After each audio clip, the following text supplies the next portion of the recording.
সবার। তো এই যে আজকে রান্না করেছি গরুর ভুঁড়ি, তো সেটার রেসিপি নিয়ে চলে আসলাম। আসলে রেসিপি ওইভাবে দেওয়ার মতো কিছু নেই, ইচ্ছে করলো তাই দিলাম। সবাই রান্না করতে জানে, এক একজনের রান্নার স্টাইল এক এক রকম, কিন্তু আমার কাছে এইভাবে গরুর ভুঁড়িটা রান্না করলে একটু বেশিই ভালো লাগে।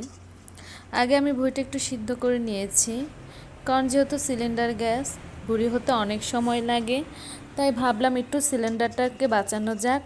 তো এখানে সর্বপ্রথম আমি ফোড়নে দিয়ে দিলাম 2টি শুকনা মরিচ এবং দারচিনি, এলাচি, যেটা একটু সামান্য তেলে ভেজে নিলাম। এবং পেঁয়াজটা আমি খুব বেশি পরিমাণে লাল করিনি, কারণ হচ্ছে যেহেতু ভুঁড়িটা সেদ্ধ হতে অনেকটা সময় নেবে।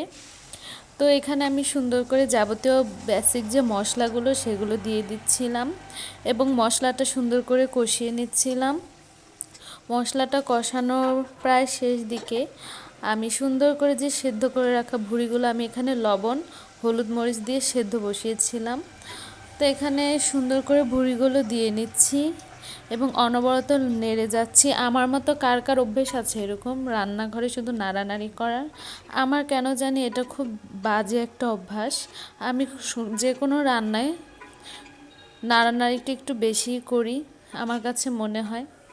তো যাই হোক, এখানে আমি ভুঁড়িগুলো দিয়ে দিচ্ছি কষানোর জন্য। আমি এখানে ভুঁড়িগুলো খুব ভালোভাবে কষিয়ে নিব।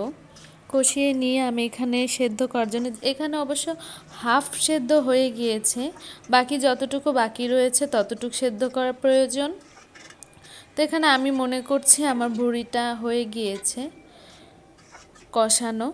এখানে যেহেতু তেল উঠে আসছে, আর এখন সেই সেদ্ধ করা পানিটা আমি দিয়ে দিলাম, যেহেতু এখানে মশলা দেওয়া ছিল, এবং সুন্দর করে ঢাকা দিয়ে দিব। 1 থেকে 1.5 ঘন্টা সময় লাগবে এই ভুঁড়িটা হতে। আমি খুব জোর আঁচে এটা রান্না করব না, জোর আঁচে রান্না করলে এটা সেদ্ধটা ভালো হবে না।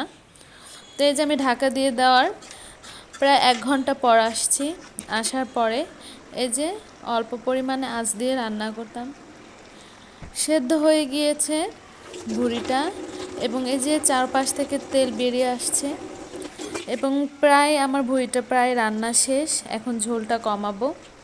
আর এই যে কাঁচামরিচগুলো আমি সব সময় যে কোনো তরকারিতে হয়ে আসলে কাঁচামরিচটা ইউজ করি এবং জিরা গুঁড়া দিয়ে দিলাম।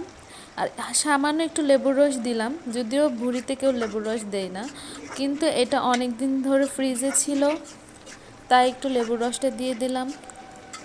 এটা আমি দিলাম, অন্যদের দিতে হবে এমন কোনো কথা নেই।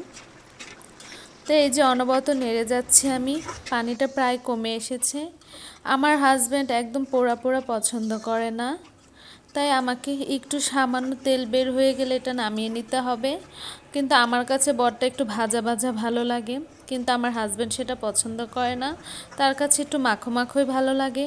তাই এই যে সুন্দর করে বড়টা মাখো মাখো হয়ে আসছে, আমি আরও ঝোল কমিয়ে নিব যত পর্যন্ত তেল না বের হয়ে আসে। তো এই যে আজকের রান্নায় ছিল ভুঁড়ি এবং ছিল হাতে মাখা শুটকি ভর্তা।